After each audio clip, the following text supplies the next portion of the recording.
to be able to present about Level.io. We're really excited to be here with our neighbors and our friends here in the community.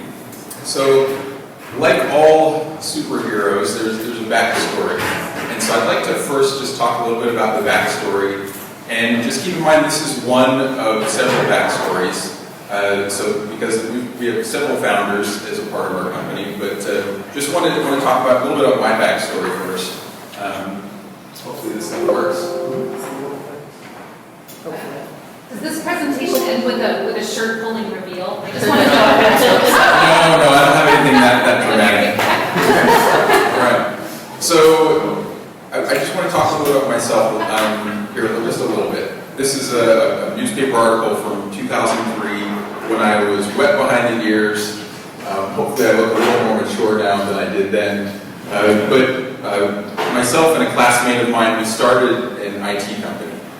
We started as a computer repair shop on Merriman Avenue, and I really didn't have big visions of really growing this to something large. It was really, we just loved technology. We loved tech, we loved computers, and we loved working with people. And so we started up this little computer repair shop, and we quickly learned that there was a strong demand for business IT services. And so we very rapidly grew because of that. And so we were really fortunate to be in that space. And what we learned is we started to get clients that, we would get one client, and then that would grow. And with every single client that we would bring on, it meant that there were more and more endpoints that we had to manage. When I say endpoints, I'm talking about computers, servers, laptops. And soon we would go from the tens to the hundreds to the thousands, and it became a real challenge for us to manage everything. And we had some homebrewed solutions that we put together. Well, eventually we came across this line of software. Let's keep going here. You can see the frustration that you get when you have to deal with more than you can handle. And so we came across this software called an RMM, Remote Monitoring Management Tool, and it helps the IT person. So here we have our resident geek, and in the life of an IT person, a lot of times IT people just kind of work in the background. If you have an IT staff or an IT guy or an IT girl, you might see them every so often when something breaks. But in reality, there's a lot going on. They have their hands in a lot of things. Every message that you send goes through a server. Every application that you have has to be installed. And so there's a lot of work that's going on. And so we invested in one of these tools. Here's one that we started with in 2005 or 6. And I just showed some screenshots here. The thing that I want to point out from this is that it's complicated. It is. It's complicated. Even for a technical person, when you come into this software, there's a lot to try to wrap your mind around. And so as a result, these tools make you use 5 to 10% of the tool. And so fast forward to about 2.5, 3 years ago, we decided that we wanted to build a better tool. And so that's where the idea of Level was born. And so I want to first introduce our team to you. So here's our team. There are, let's see, 1, 2, 3, 5 of us here in Nashville. So I want to go ahead and recognize we've got Jacob here. He's our CEO. We have Josh Forbes, we have Quentin here. So Josh is our head of engineering. Quentin does our DevOps, and then I have Jason over here. We also do business development. And we have a few, and we're also an international team, which is kind of fun too. Daniel is in Korea. Arturo, where is Arturo right now? Is he in Spain? He travels around. Sometimes he's at work. Like, he's been in different countries in Europe, so we can't pin him down. And Rick is in New York. So we have just a great team, and we're all devoted to making this. And so I just wanted to highlight this. When I introduce the origin story, I kind of introduce my origin story, but everybody else has their own origin story that brought them to Level. So let's talk about what our goals are. So first of all, we wanted to make a tool that was easy, that within 5 to 10 minutes an IT person could get up and running, rather than this big onboarding. And so Steven, our designer, who was at the top right, he's in Charlotte, and I mentioned him. he really helped us kind of pare down the essentials of the software. So that was one of our main priorities. Second was we wanted it to work on all of the devices. And so we wanted to be able to have Windows, Mac, and Linux. Those are the endpoints that an IT person would manage, just be treated equally in our platform. And the other one that I don't think I have a slide here for is automation. And we want to automate as much as possible for IT people so that they're not having to do all the work. All right, so now we'll switch over to demo time. And since the computer's in the back here, I'm going to let Jason drive.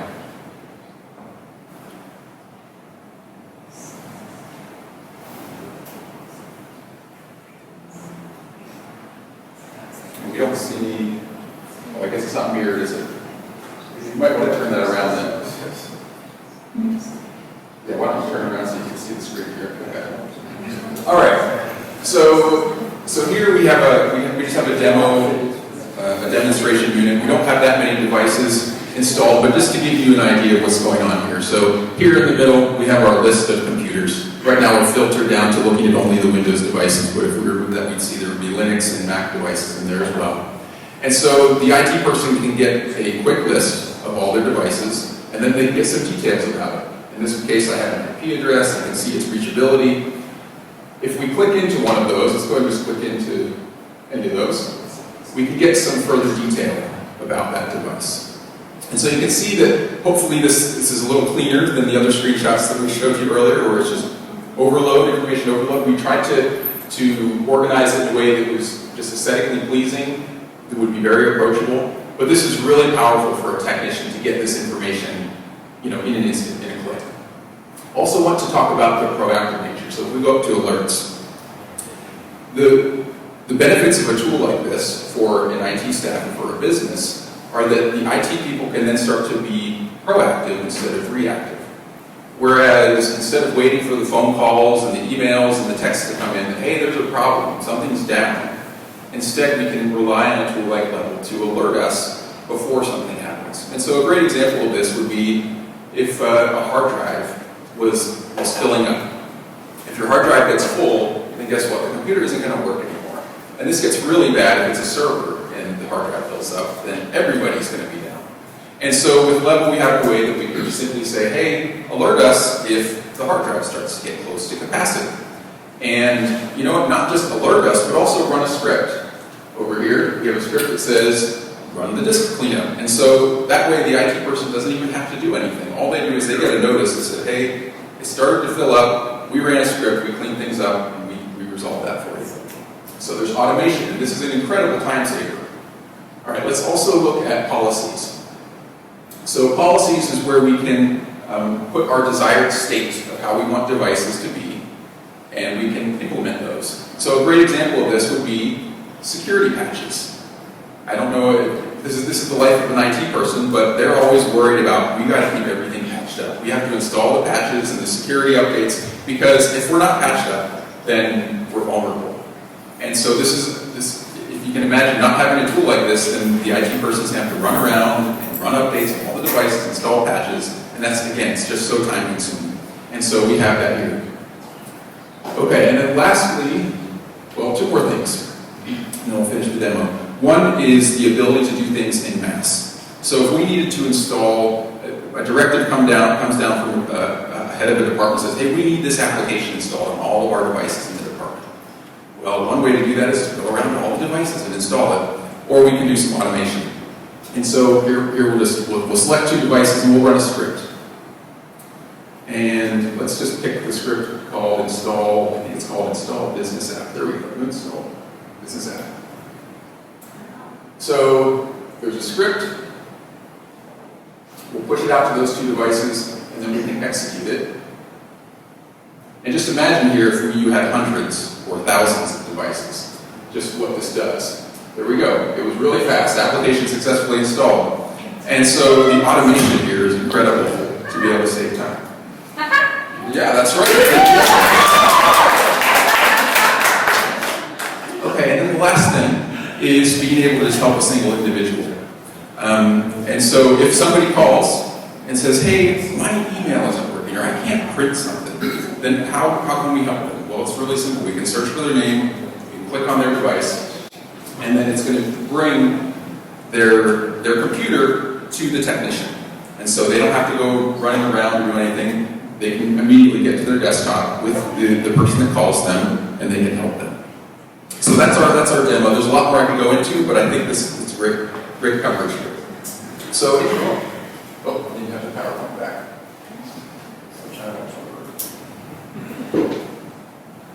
I liked getting that amen. It felt like I was that was nice. Thank you. Okay. So now to talk about the business aspect. So we're bootstrapped. We're funded ourselves, and yeah, it's been a fun journey. We've worked on Level for about 2 years, and then we launched it this spring. So we've been in operation now for about 6 months, and in that 6 months we've gone from 0 to 60 clients. Most of them are in the United States, but those clients span a variety of industries: manufacturing, professional services, and just IT companies. Our goal for this coming year is to grow 10 times. So we're looking to get 600 clients by next summer. And the way we've been approaching it is email marketing, Google Ads, personal outreach, just outbound sales, and then surfing the Reddit forums and stepping in when we can.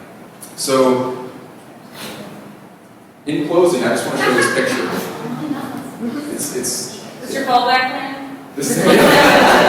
This is the fallback plan. If this doesn't work out, it'll start dawning on me. But I love this picture because it shows these individuals in control. Right? They've got these packs, and with just a piece of fabric, they're in control of the situation. And so I just want to leave you with this image to think about the geeks and the IT people in your life. And sometimes they have a pack, and it's just running crazy. And Level is what provides the control and the organization and just the steadiness and the consistency that they can just take on. An individual can take on a lot of devices and a lot of endpoints because of this tool. So that's it for this. We'll go ahead and turn it over for questions and advice, because we would love to hear from our neighbors and friends. So thank you.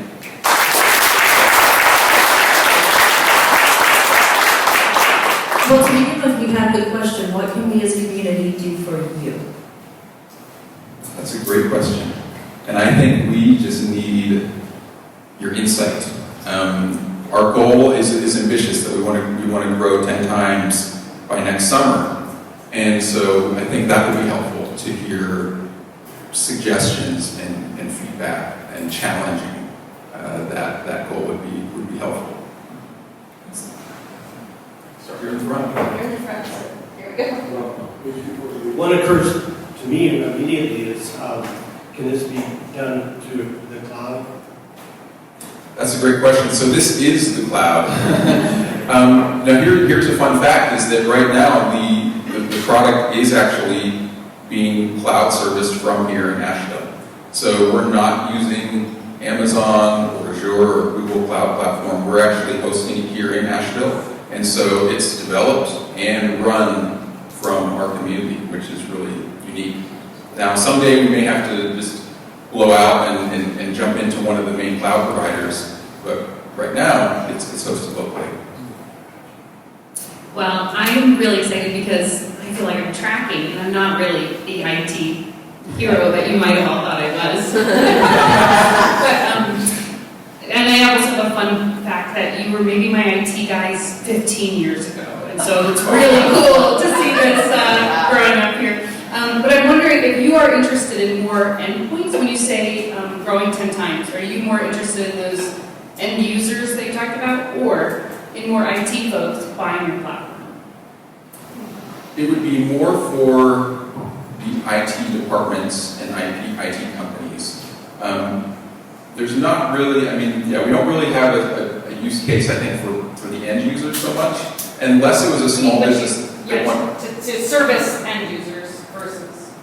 Yeah, I could see where a small business owner would want to do it, go on their own, and not necessarily have an IT person or outsource IT.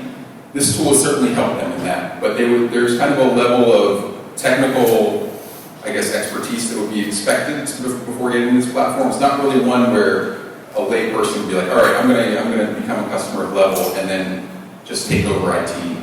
There'd be some training that would be required for that.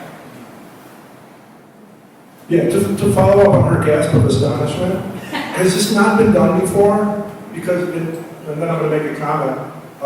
I don't know spot about servers and all that, but it seemed very intuitive the way you laid it out, and very easy where you can just click a button and update things.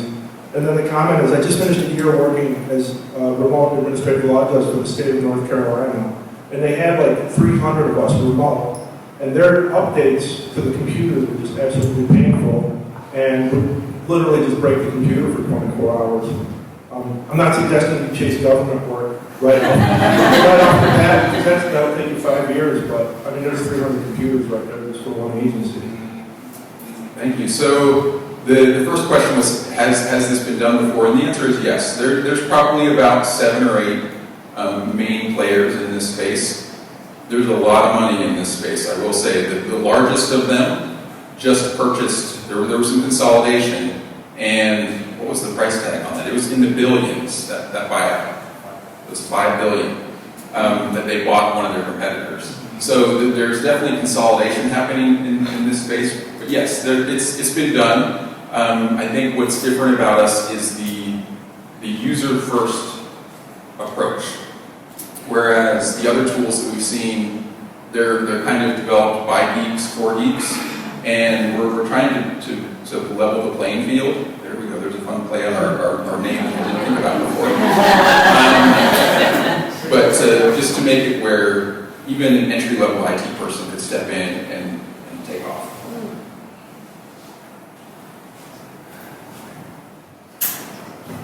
Hi, thanks for the presentation. Did you do VR? Am I remembering? I did. That was a fun session. Awesome. So I've got a number of questions. Maybe this is a dialogue. So the first question is mobile. Are you managing mobile endpoints as well? Not yet. It's on our roadmap. We would absolutely love to do that. Okay. It's just a matter of resources and when we can get to it. But yeah, absolutely. Then that space is considered, in our industry, is considered MDM, mobile device management.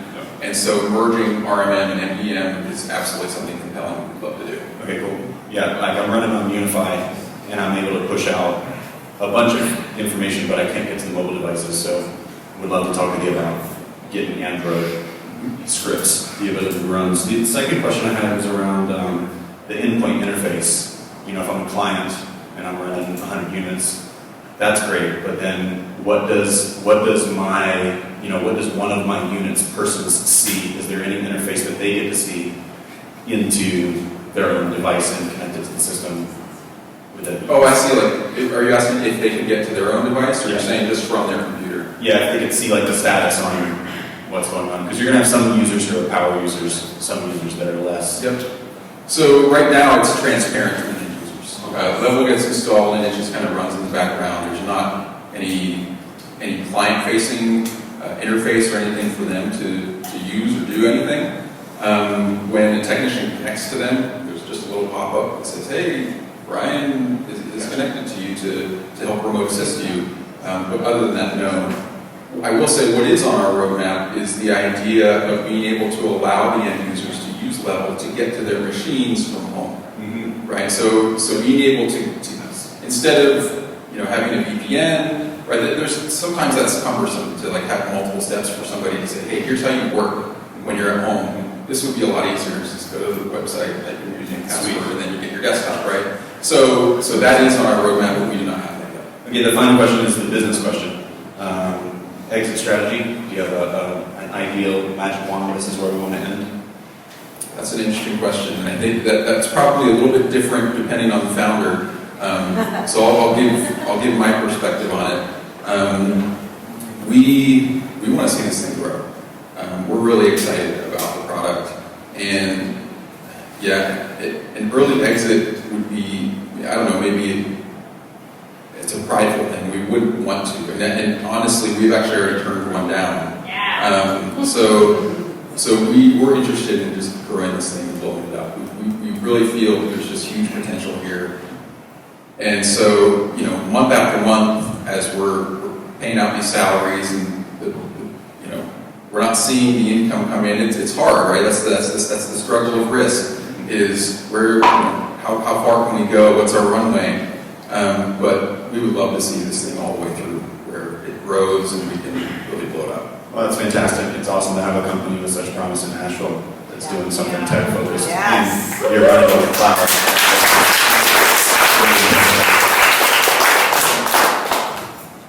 Hi, thanks for the presentation. What does your marketing budget look like to grow 10 times this year? And how will your organization look different 1 year from now if you achieve that goal? That's a great question. So, budget, that's a funny word. Yeah, because we're eking everything out of what we have, right? It's working. So much of what we do is we're just looking to do it at as low cost as we can. It's trying to see, well, what traction channel is the most effective. So in terms of budget, I don't even know what our spend is on marketing right now. Jacob, could you give us an estimate? What's that? About 2,000. 2,000 a month. So there we go. So there's our current marketing budget. If that was a budget, so it's not really a budget, right? We're controlling the faucet in real time. Is I guess the best way to say it. In terms of what will we look like in a year if we were to grow 10 times? Well, nicer shoes. What's that? We'll have nicer shoes. That's right.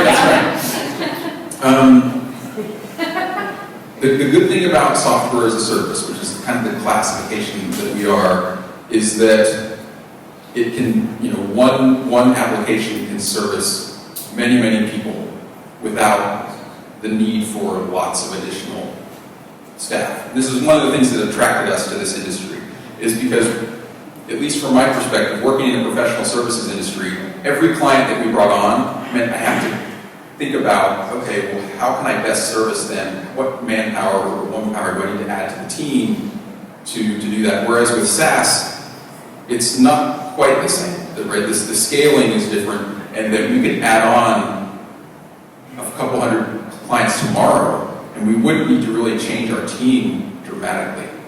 And so, to answer your question, I think in a year, I don't know that we'll have any additional people on our team, even at 10 times the size. And that's simply because we leverage our automation, we're leveraging the cloud, and so a lot of the work is being done through programming instead of people pushing buttons. That helpful? Okay. What have you done so far to market? Like, how have you been getting the name out there since you launched? Yep. So we started. I don't know a kind way to say this. We started spamming. That's what email marketing is, right? Email marketing is spamming, and so we've subscribed to an email marketing service, and we're targeting IT directors, IT managers, senior IT professionals, CIOs, CTOs, and we're getting our name into their inboxes. Now, I would say, I don't know, probably out of that, maybe 20% are being read, but that 20% is great because we're sending out 20,000 emails a month, and so when we get just that small percent, so email marketing is one thing. We have engaged with a Google ad company, and so we're trying to engage their help in just being better with our AdWords and advertising. One of my neck jobs is to go through Reddit, and I'm looking for forums postings where IT people are asking about, hey, how do you do this? This is a big problem. How are you all solving this? And then I can step in and be like, hey, have you heard of Level? Here's our link. Could you try us out? So that is actually really effective, because then later people come back and they search for the same problems, and then there's Level in the forums about, let me click that. So it's nice because it has returns, not just now, but in the future. And then I will say we've engaged in a kind of a sales training, and so we're working on our outbound, just cold calling. So I have a question about security. So when you have one point connected to many points, then you, in a sense, become a target as well. So what are sort of the security measures and protocols you have against getting hacked and your clients' machines being taken over? Great question, and it's very, very pertinent because the RMMs in the industry are absolute targets. And actually, over the last 2 or 3 years, 2 of the RMMs have had vulnerabilities revealed. It was a big deal. So the first thing is multi-factor authentication. That's the no-brainer. That's when you type in your username and password, and then you have to get a text message, right, to enter the code. That at least prevents somebody from getting your password and then owning all of your gear. Because you're right, it's very dangerous. If you've got one place where you can get to a company's data, so that's number one. Number 2 is and we don't have these yet, this probably, in the next couple of weeks or months, we'll have this as the ability to create a trust list of IP addresses that are allowed to talk to level, so that way, it's not open to the world. It's only going to be these few devices that can actually promote and talk to us. And I could go on. There's a lot that we can talk about with security because it's absolutely vital. Okay, I have a few questions. The first couple may be out of curiosity, but to re-ask a question earlier, in terms of growing 10 times, you've got your number of clients, but you're charging by machines under management. I'm not sure I refer to it, right? Correct. When you look 10 times, are you looking at 600 clients or 10 times the number of machines? 10 times the number of machines. And so whether that comes from 1,000 clients or 5 clients, it doesn't matter to us because we charge per endpoint. And so we have some clients that are in the thousands, and then there's others that are small. They may have like 30 devices. I think our target, I will just say this, our target is 1,500 devices. It's kind of our target market right now. That sounds very reasonable to me off your current size. You've got your server here, right? Interesting. I'm curious, if you have a out of region, do you have a fallback for that out of this region? In Atlanta, yes. And when would you outgrow that? Do you expect to outgrow having your own server if you grow 10 times, or you've got more room than that? Yeah, it's hard to say. Without getting too technical, with the ability of containers and virtualization, you can really eke a lot out of hardware these days in terms of performance. But there's also some things that come with being in the cloud in terms of convenience and what we call is DevOps. It's just the ability to spin things up and roll things out very, very quickly. Right now, the DevOps of level is being done by ourselves. There's certainly something to be said about, hey, if you outsource the DevOps to Amazon or to Google or to Azure, then it's simpler, but it's also more costly. So I don't know where we're going to go ultimately. We know that there's some very large SaaSes that they self-host. There's also very large SaaSes that run on Amazon. And so both are viable options. Okay. And the last thing is maybe more of an idea, but when you mentioned your marketing, right? You mentioned going into Reddit and answering some questions and pitching the company. But I wonder if there are opportunities for you to contribute to a community that would build your brand name. Offhand, I'm thinking, since you've got low marginal costs for adding a few more, endpoints, maybe a nonprofit that you could take on for free to build goodwill in the community and have them help spread the word. Just throwing that out. Yeah.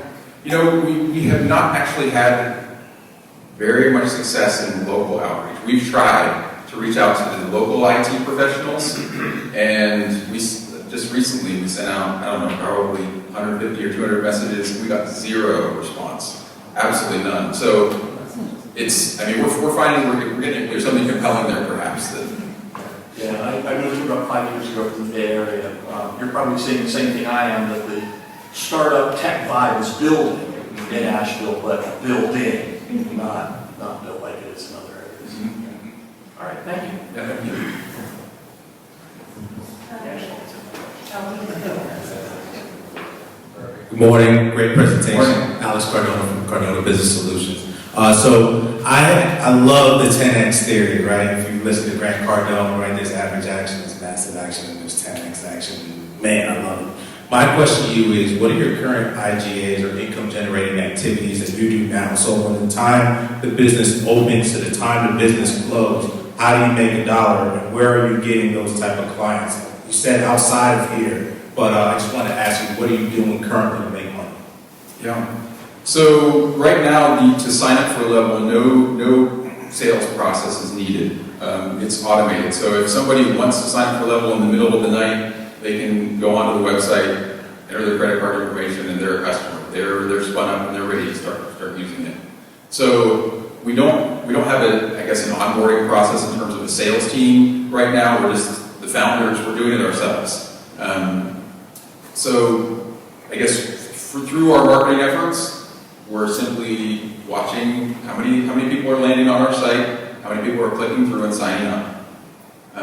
What else can I answer? Because I don't feel like I addressed the question. No, that's great, because you did mention that earlier in your marketing. You said that was kind of a budget issue there with the marketing. So that means you're limited to scaling 10X if you're limited by that budget, if that's the only way that you're getting income. So are you looking to do more in-person type of presentations? Are you affiliating yourself with different business organizations in multiple areas to 10X what you want to do? Because you got to increase revenues to increase the marketing budget, so then you can go ahead and get more of your name out there. Yep. So I do want to say one thing, that level today versus 6 months ago is better. And so today we can go after more desirable clients than we could in March. By December, we're going to be able to go after more desirable clients than we can now. And that's simply just because the product has better features and is more mature. So there's kind of this ramp up effect that happens because the product gets better and better. And a lot of it is directly through client feedback, right? We have 60 feedback channels today that we did not have in March. And those feedback loops improve the product. So, like I said, in December, there's going to be a few more features that we're going to have released. And it opens up new opportunities for us in terms of stepping in front of more IT companies say, hey, you know what? We weren't able to replace your product in March, but now we can. So I do want to point that out, that as it matures, it's easier to sell because of that, because it's feature parity, right? And then the other aspect of it is, I guess I'd like to hear some advice when you talk about communities to engage with, because I'm not sure where you're going with that, and I would love to hear some suggestions. Yeah, we'll set a time to do that. Are you working with a business coach now to kind of look at your strategic alliances, where you're getting revenue currently? Clearly, and I think that's great, because I think that's a lot of business owners. We miss that. We miss that, hey, somebody already bought my product is improved. Let me contact that person who bought from me 7 months ago and say, hey, the product is improved. You already have the loyalty, so can we upgrade you, right? And that's an easy way to make money. So I'm just wondering, are you working with somebody who can give you that type of feedback so that you can 10X? We are. We're tied into the chamber. And what else to think about if you want to step in here? International SaaS Accelerator. We're part of a bunch of incubators to help us. Awesome. That's cool. Good stuff. Those are my questions. Okay. Eli, the computer guy? So anyways, I'm going to throw in a question I already know the answer to, because it's the coolest part about all of this, and I feel like you completely skipped it over. So I interviewed Jacob on my channel a year ago, and so one of the big questions when I'm looking at this as a tech professional, what I asked him is basically, are you just simply reskinning VNC? If you're doing that, who the hell cares? And as he explained, your engineering is awesome, and so we can talk a little bit about the design of the actual remote interface and how that goes back and forth, because I think that's the real killing selling feature of all this. Yeah. So forgive me we're going to get a little bit geeky here for just a moment. So VNC is a protocol that's probably 25 years old now, right? It's been out, and VNC is a way that you can present a desktop, a remote desktop to your local screen, right? I'm remoted in. Think of TeamViewer, right? And TeamViewer is kind of a modern take on that. So you're right, we did not use VNC, we did not use like any other tool, it was developed in-house.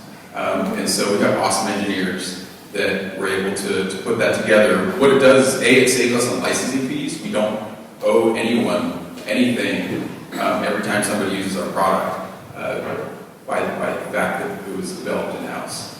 So thanks for pointing that out. Thanks for this. This was great. I'm curious about the Reddit thread stuff. How effective is that? If we were to look at our channels, and Josh might be able to better answer this, what would you say the percentage of hits? Was it about 20%? I really don't know. Yeah, Okay. that's probably close. Okay, so about 20% of the hits on our website come from Reddit. And what we've actually done is, I don't scour Reddit like all the time. Let me just tell you, we found a tool that we have keywords that we're looking for. And then whenever those keywords show up on Reddit, we get an email. Cool. And so then it's like, hey, if somebody's talking about IT remote support, boom, in our inbox, hey, there is a current Reddit thread going on right now about IT remote support. We'll jump in, and then we'll see if we can contribute. Are you guys doing similar things with like Stack Overflow? We are. Stack Overflow, wow, what a tough crowd. You cannot, you have to like write a dictionary to be accepted as an answer. So we've tried it, and we've just gotten banned. I mean, like. Process is too easy. Yes. My last question. Cut his mic. So you guys are charging per device under management. You mentioned there were 6 to 7 other companies that are doing kind of next-gen device management SaaS solutions now. Is that business model different than their business model in any kind of way? There are a couple of them that charge per technician instead of per device. But it's pick one or the other. Most of them, it's either going to be per tech or per device. And that's it. I'm not aware of any other model in terms of billing other than those two. All right, we have time for just a couple other questions. All right, here's the mic. Okay, first of all, amazing presentation. I am not a tech person, and I understood everything we said. So, seriously, bravo. Like that's, I'm feeling a hard beat. And even in the questions, you've been breaking it down into like layman's terms. So. Well, ask her how the dry run went. Thank you, Erica. When I presented it to her, I was like, oh, I am not speaking like at the right target audience. I just wasn't. So Pivoted. So very well done. I really appreciate that. And so I just really want to be clear, like, who is your ideal client that you want to sell to? You were mentioning like IT folks. Like, could you just like is that what's the demographic there, or the business demographics? Like, who's your ideal customer? That's a great question. So there are really two groups of customers that we see. One is internal IT shops. So if you were just to look out, let's just pick a big company in town, Ingalls. Ingalls has their own IT department. And there may be 30 people in that department. So that department would be a potential customer of Level. If those 30 technicians could use us to deploy it and manage their systems. And so that's one. The other is there are companies that's all they do is IT. They're outsourced IT departments for small businesses. And so that would be the other category. Those are called MSPs, managed service providers. MSPs would also be where that's their entire business is let's do IT for somebody else because that's all we do, so we're going to do the best. Does that answer your question? That does, and I just like to take it a step further. Is there certain like amount of employees in the business, or certain like annual income the business makes that like you're really targeting? Like Ingalls, okay, they've got 30, or however big they are. Is that like the level of client you're looking at versus like small business that has 20 employees? Yeah, so I would say that the smaller, like the 20 employee shop would probably not be our target market. Although it would certainly be useful, but I guess again, it would be, is there 1 in 20 that would be like the IT person that could take on Level and use it? A lot of times those sorts of businesses, they just outsource it, right? They just say, hey, let's find an IT person to take care of us. Our client would be the person that's taking care of them in that case. But once an organization starts to grow where they do have a dedicated IT person in-house, and I don't know, that can vary, maybe 50 employees, and they're going to have a dedicated person, that's perfect for us. Because as long as there's a dedicated resource, then they can sign up and they can start using us. Okay, awesome. And then my thought went for like marketing and to reach your goal was like organic marketing. Like where are these people that you're trying to reach in IT? Where are they hanging out? Where are those people, whether they're in a coffee shop or at the brewery, or are they on social media? Like how can you leverage free marketing on a podcast, social media, Facebook groups?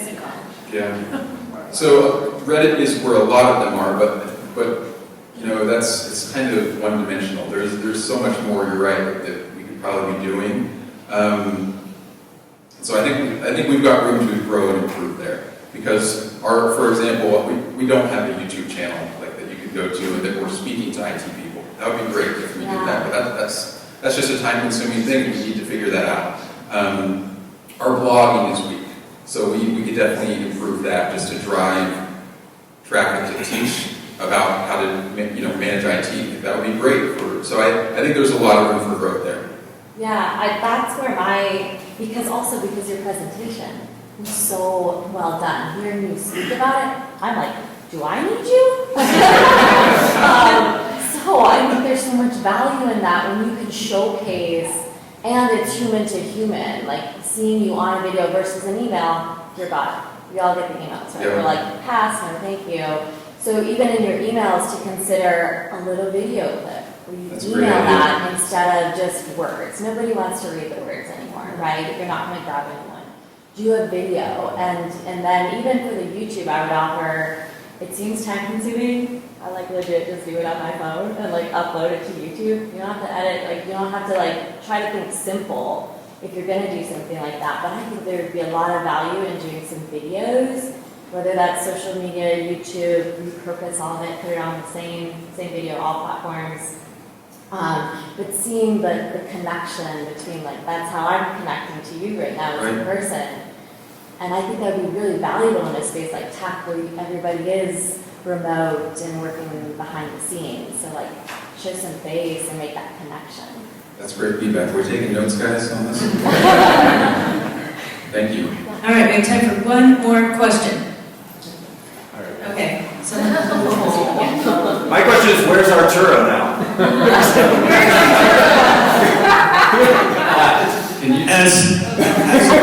As a medical professional, I try to stay as far away from Reddit as possible. So that's free feedback there. But as a client of Advanced Data, we were very, very happy with you guys in that iteration of our work. And seamless, no HIPAA issues at all. So I'm excited to see what happens below. Can you comment on healthcare applications, because behind tourism is still the biggest industry here, and specifically like rolling out a telemedicine fleet of devices? And it's a shame there's not a huge locally based healthcare system here that you can talk to. That's a great question. So the thing about healthcare is there's a lot of devices, right? And that's perfect for us because we manage devices. And so I think one of the great things about us is that when we start to think about all the different stuff that's out there, there's this word IoT. Has anybody heard this before? Internet of Things.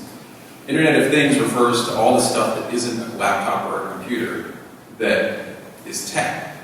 And in healthcare, there's so much IoT. And so I think that's where we would really fit, is installing our agent on little IoT devices.